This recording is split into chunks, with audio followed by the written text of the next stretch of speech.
ہم نے رب کے حکموں کو توڑا، ہم نے پرواہ ہی نہیں کی۔ ہم سمجھے دنیا میں آئے ہیں تو ہماری دنیا ہے، آوارہ ہوں، خواہشات نفس کے مطابق زندگی گزاریں، آنکھیں بے حیائی میں لگی رہیں، سوچیں آوارگی میں لگی رہیں، کان نغمے سنتے رہے، زبان جھوٹ بکتی رہی، ظلم و جبر کا بازار گرم رکھا، عصمتیں عزتیں پامال کرتا رہا، لوگوں کا مال لوٹتا رہا، حق غصب کرتا رہا، کلیجے اور دل چیرتا رہا، لوگوں کو زخمی کرتا رہا، لوگوں کے جذبات سے کھیلتا رہا، پرواہ نہیں کی کہ یہ دنیا ہے، امتحان گاہ ہے، چند دنوں کے لیے آئے ہیں، اللہ کے حضور پیش ہونا ہے، عملوں کا حساب ہونا ہے۔ اب جب وہ دیکھیں گے کہ ہمارے ساتھ کیا ہونے والا ہے تو ان کے چہرے پہلے بگڑ جائیں گے۔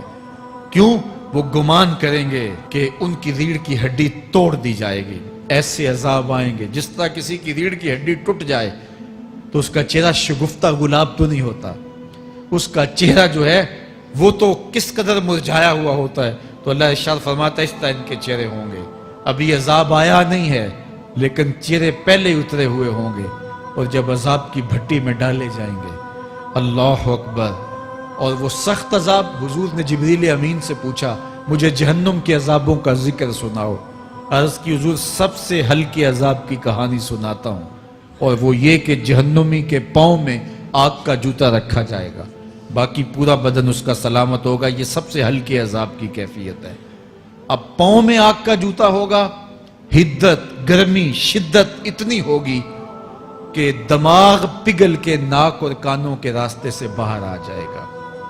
پاؤں میں رکھے ہوئے جوتے کی گرمی دماغ کو ایسے چڑھے گی کہ وہ پگھل جائے گا اور ناک اور کانوں کے راستے سے باہر آ جائے گا۔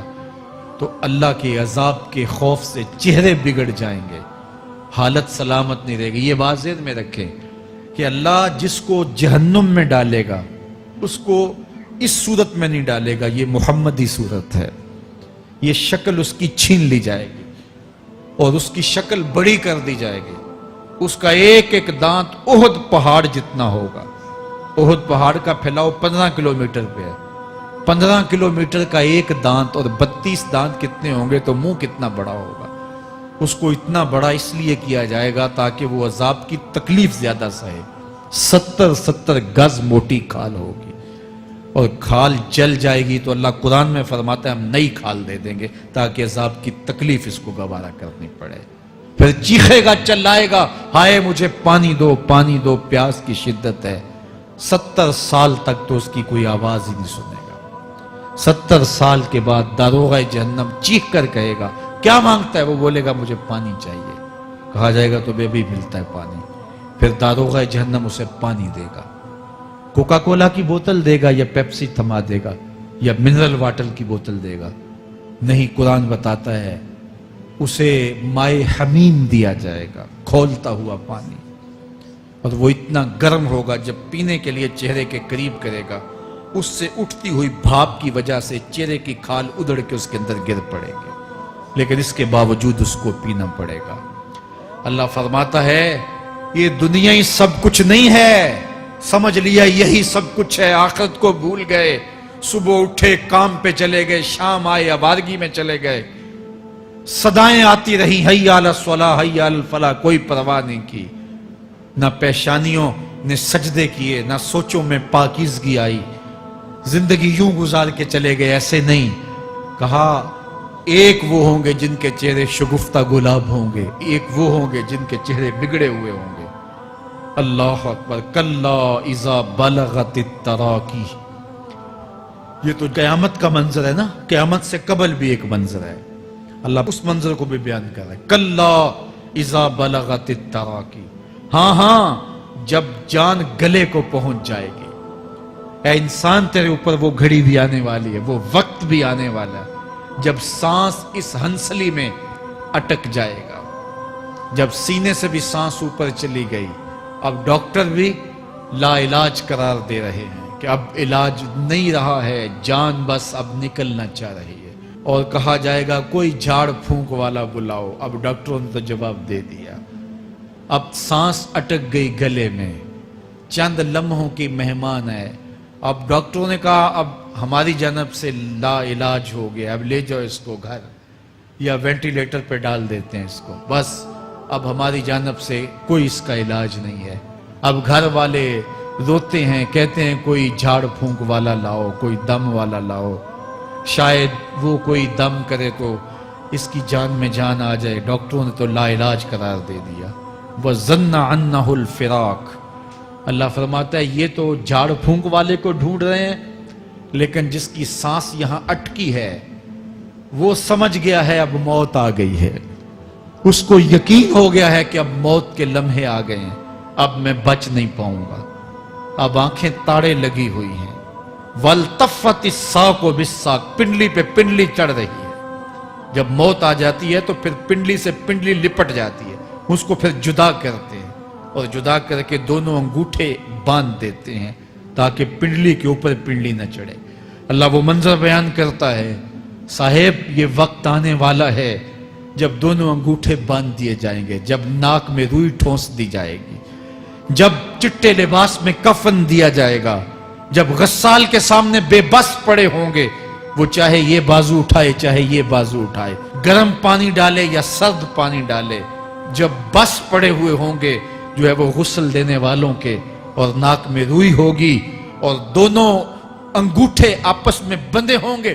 یہ محل, یہ ماڑی, یہ کوٹھیاں, یہ بنگلے جس کو سویر شام لگ کے حلال حرام کی تمیز کیے بغیر بنایا تھا, غوث اعظم رضی اللہ تعالیٰ عنہ بولے مکان بنا رہا ہے, بسیں گے اور حساب تو جا کے دے گا.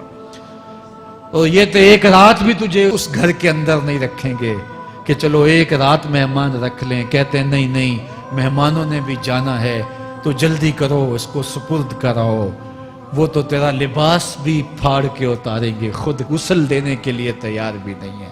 تجھ سے خوف آنے لگا ہے, جاندی واری ڈرونا بنے ہوتے, ہاتھ نہ لاندے ڈر دے, جنہ لئی تو پاپ کمائے اج کتھے نہیں تیرے کر دے. آج تو وہ تیرے ساتھ تجھے غسل دینے کے لیے آمادہ نہیں ہے. وَالْتَفَّتِ السَّاقُ بِالسَّاقِ. جب پنڈلی پہ پنڈلی چڑھنے لگ جائے گی, إِلَىٰ رَبِّكَ يَوْمَئِذٍ الْمَسَاقُ. اس دن تیرے رب کی طرف ہی لوٹ کے جانا ہے. فَلَا صَدَّقَ وَلَا صَلَّىٰ. اس نے نہ تو سچ مانا اور نہ نماز پڑھی. وَلَٰكِنْ كَذَّبَ وَتَوَلَّىٰ. ہاں جھٹلایا اور منہ پھیر کے چل پڑا. ثُمَّ ذَهَبَ إِلَىٰ أَهْلِهِ يَتَمَطَّىٰ. پھر اپنے گھر کو اکڑتا ہوا چلا. اولا لک فاولا ثم اولا لک فاولا. تیری خرابی آ پہنچی, ہاں تیری خرابی آ پہنچی. ایحسب الانسان ان یترک سدی. انسان دنیا میں یہ گمان کرتا ہے اس کو سدا چھوڑ دیا جائے گا. سدا عربی میں ایسے اونٹ کو کہتے ہیں جس کی مہار کسی کے ہاتھ میں نہ ہو. شترے بے مہار, جہاں مرضی جس گھاٹ سے چاہے پانی پیے, جہاں سے مرضی چارہ لے, تو شترے بے مہار کو کہتے ہیں سدا. تو یہ انسان بھی گمان کرتا ہے کہ میں بھی سدا ہوں, مجھے کوئی کیوں پوچھے, میرے جذبات پہ کوئی کیوں قدغن لگائے, مجھے کیوں روکے کوئی.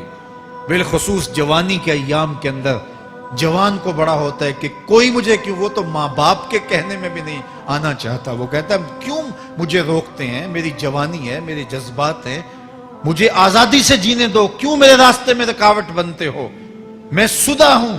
اللہ فرماتا ہے نہیں, ایک اونٹ تو سدا ہو سکتا ہے, جس کو میں نے اشرف المخلوقات بنایا ہے اس کو تو سدا نہیں چھوڑوں گا, اس کو تو پابند بناؤں گا حکام کا. اب وہ کہتا ہے کہ نہیں نہیں, یہ کیسے دوبارہ اٹھائے جائیں گے. اب دوبارہ وہی بات پھر آ گئی. الم یکن نطفۃ من منی یمنی. اللہ فرماتا ہے ایک بوند تھی نا, پانی کا ایک قطرہ تھا جو رحم مادر میں رکھا گیا. ثم کان علقہ, پھر وہ پانی کا قطرہ لوتھڑا بنا. فخلق فسوی, پھر اللہ نے اسے پیدا فرمایا اور پھر ٹھیک ہموار کیا.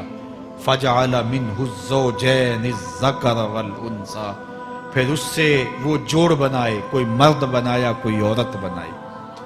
کہا اب غور کر, اب تیری آنکھیں دیکھتی ہیں, بجلیاں چمکتی ہیں, تیری زبان کا طوطی بولتا ہے, لوگ اشش کرتے ہیں تیری گفتگو پہ, تیری گفتار پہ صدقے جاتے ہیں, تیرے لہجے کے جمال کو دیکھتے ہیں, تیرے سینے کا زور, تیرے پنجوں کی طاقت, تیری دماغ کی تیزیاں اور تیری سوچوں کے اجالے, تیری زوردار ٹانگیں, تیرے کڑیل بازو اور تیری چوڑی چھاتی, اور تیرے گلاب کی پتیوں جیسے ہونٹ، اے انسان یہ سب کچھ کہاں تراشا گیا؟ ماں کے رحم میں، اس تاریکی میں جو 3 پردوں میں تھی، تیرا سر تیرے گھٹنوں میں تھا، اور تیرے رب نے وہاں تیرے اندر نسوانیت یا رجولیت کی صلاحیتیں پیدا کی، تیری آنکھوں میں چمک پیدا کی، تیرے کانوں میں نغمے بکھیرے، تیری زبان کے پٹھوں پہ قوت ذائقہ رکھی، تجھے بولنے کی صلاحیت دی، تیرے پنجوں میں زور رکھا۔ آج تو مفتی شہر ہے، آج تو علامۃ الدہر ہے، آج تو قاضی القضات ہے، آج تو منسٹر ہے، آج تو وزیر اعظم ہے، آج تو پہلوان ہے، آج تو شہزادہ ہے، آج تو بادشاہ ہے، آج تو زوراور ہے، آج تیری طاقت کے کیا کہنے؟ آج شیروں کو تو نچا لیتا ہے، ہاتھیوں کو تو بٹھا لیتا ہے، آج تو بڑا زوراور گھڑ سوار ہے، آج تیری طاقت کے کیا کہنے؟ تو کشتی کرتا ہے، زمانہ دیکھنے آتا ہے، آج تیری طاقت کے شوہرے ہیں، تیری عظمت کے تنتنے ہیں، لیکن انسان تو ایک ناپاک قطرہ تھا اور رحم مادر میں تھا۔ تیرے اندر یہ رنگ کس نے بھرے؟ تیرے کانوں میں نغمے کس نے رکھے؟ تجھے دماغ کی قوتیں کس نے دی؟ زبان کو بولنا کس نے سکھایا؟ آنکھوں میں توانائیاں کس نے رکھی؟ تیری زبان کا طوطی بولتا ہے، یہ سلیقے کس نے دیے؟ پھر اللہ فرمایا، کتنا زوردار بیان ہے، الیس ذالک بقادر علی ان یحیی الموتى، جو ماں کے پیٹ میں ایک نطفے کو ایک خوبصورت انسان بنا سکتا ہے، ہڈیوں کو جوڑ کے دوبارہ انسان نہیں بنا سکتا؟ کیا وہ دوبارہ تجھے کھڑا نہیں کر سکتا اپنے سامنے پیش ہونے کے لیے، جس کے حکموں کو تو نے توڑا ہے، جس کے فرامین کا تو نے مذاق اڑایا ہے؟ کیا وہ اتنا ہی بے بس ہے کہ اپنے حضور تجھے جو ہے وہ کھڑا ہی نہیں کر سکتا ہے؟ جس رب نے تجھے ماں کے شکم میں شکل دی، حضرت شیخ فرید الدین عطار بولتے ہیں، سانے کستی سلاتی می شود، ایسا کاریگر ہے مٹی سے بادشاہ بنا ڈالتا ہے۔ اس نے مٹی سے دارا و سکندر بنائے، اس نے مٹی سے جو ہے وہ رستم و سہراب بنائے، اس نے مٹی سے کیا کیا بنا دیا، جو مٹی سے بادشاہ بنا سکتا ہے، جو نطفہ رحم مادر سے جو ہے وہ شکل اور صورت اور رنگ اور جمال بنا دیتا ہے۔ تیری صورت نکھرتی ہے، تیرے ہونٹ گلابی ہیں، اور تیری نرگسی آنکھیں ہیں، تیرے ریشمی بال ہیں، اور تیری خوبصورت رنگت ہے، تو چال چلتا ہے تو لگتا ہے قیامت چل رہی ہے، تیرا قد رانا جو ہے وہ صنوبر کو شرماتا ہے، تیری گفتار کے تنتنے ہیں۔ جس نے اتنی خوبصورت شکل ماں کے رحم میں بنائی، کیا وہ ہڈیوں کو جوڑ کے دوبارہ انسان نہیں بنا سکتا؟ وہ دوبارہ انسان بنائے گا اور پھر تجھے اپنے حضور کھڑا کرے گا۔ اور ایک حدیث میں آتا ہے، اللہ بندے کو اپنے حضور کھڑا کرنے کے بعد اپنے سامنے سے ہٹنے نہیں دے گا جب تک 5 سوال نہیں پوچھ لے گا۔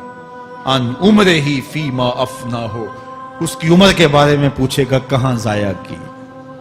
میں نے تجھے زندگی دی، 60 سال 70 سال 40 سال 50 سال، اس زندگی کو کہاں گزار کے آیا ہے؟ ان شبابہ فیما ابلا ہو، اس کی جوانی کے بارے میں پوچھا جائے گا، جوانی کہاں گزار کے آیا ہے؟ مجنوں تو نہیں بنا رہا، خواہشات کا اسیر تو نہیں ہو گیا، دیوانوں کی طرح زندگی تو نہیں گزار کے آ گیا؟ تیری جوانی کسی چوک میں تو نہیں گزری، تیری جوانی آوارگی میں تو نہیں گزری، ساری رات سوشل میڈیا کے اوپر گندگی اور غلاظتیں تو نہیں دیکھتا رہا؟ تیری زندگی گزری کہاں ہے؟ تیری جوانی گزری کہاں ہے؟ اگر کوئی جواب نہ ہوا تو پھر کیا جواب دے گا؟ اور وہ کتنا خوش نصیب ہوگا جو کہے گا، مالک میری جوانی سجدوں میں گزری، میری جوانی قیام میں گزری، میری جوانی رکوع میں گزری۔ میرے حضور فرماتے ہیں، سبعۃ یظلھم اللہ فی ظلہ یوم لا ظل الا ظلہ، 7 اشخاص ایسے ہیں قیامت کے دن جب کوئی سایہ نہیں ہوگا، اللہ ان 7 کو اپنے عرش کا سایہ دے گا۔ ان میں سے دوسرا شخص میرے حضور نے بیان فرمایا، وَشَابٌ نَشَأَ فِي عِبَادَةِ اللَّهِ، وہ جوان جس کی جوانی اللہ کی عبادت میں گزرے۔ جوانوں، اپنی زندگی کو مالک کی دہلیز پہ لے آؤ۔ جوانی وہی ہے جو مالک کی چوکھٹ پہ گزرے۔ اپنے دل کا تعلق جوڑو، عشق کرنا ہے تو پھر آمنہ کے لال سے کرو۔ محبت کا رشتہ ان سے جوڑو، تعلق کا ربط ان سے قائم کرو، جوانی کو دین کی راہ پہ ڈالو۔ اللہ اکبر۔ سنو میرے حضور کا فرمان، آنا حبیب اللہ، میں اللہ کا حبیب ہوں۔ پھر فرمایا الشاب التائب حبیب اللہ، جو جوان جوانی میں توبہ کرے وہ بھی اللہ کا حبیب ہے۔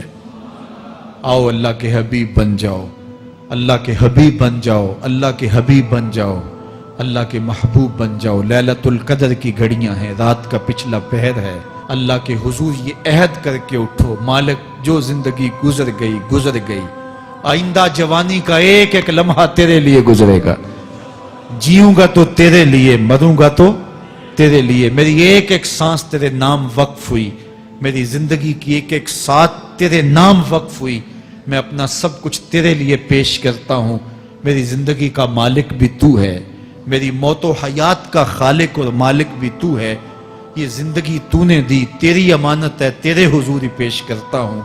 اور لیلۃ القدر کی گھڑیوں میں اس عزم کے ساتھ گھروں کو لوٹو کہ اللہ میری زندگی کا ایک ایک لمحہ تیرے نام ہوا، آنے والے موسم تیرے نام ہوئے، میری جوانی تیرے نام ہوئی، میرے آنسو تیرے نام ہوئے، میری پیشانی تیرے نام ہوئی، میرے دل کی دھڑکن تیرے نام ہوئی، میری صلاحیتیں تیرے نام ہوئی، میری زبان بولے گی تو تیری تسبیح بولے گی، تیرے ذکر کے ترانے پڑے گی، میرے کان سنیں گے تو قرآن کے نغمے سنیں گے، میری آنکھیں دیکھیں گی تو مالک تیری قدرت کی نشانیاں دیکھیں گی، تیرے رسول کا روضہ دیکھیں گی، تیرا کعبہ دیکھیں گی۔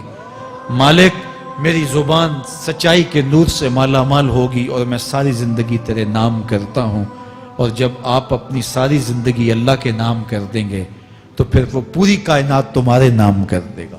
کی محمد سے وفا تو نے تو ہم تیرے ہیں، یہ جہاں چیز ہے کیا لوح و قلم تیرے ہیں۔ اللہ آپ سب کو اپنی پناہ میں، امان میں اور حفاظتوں کے حصار میں رکھے۔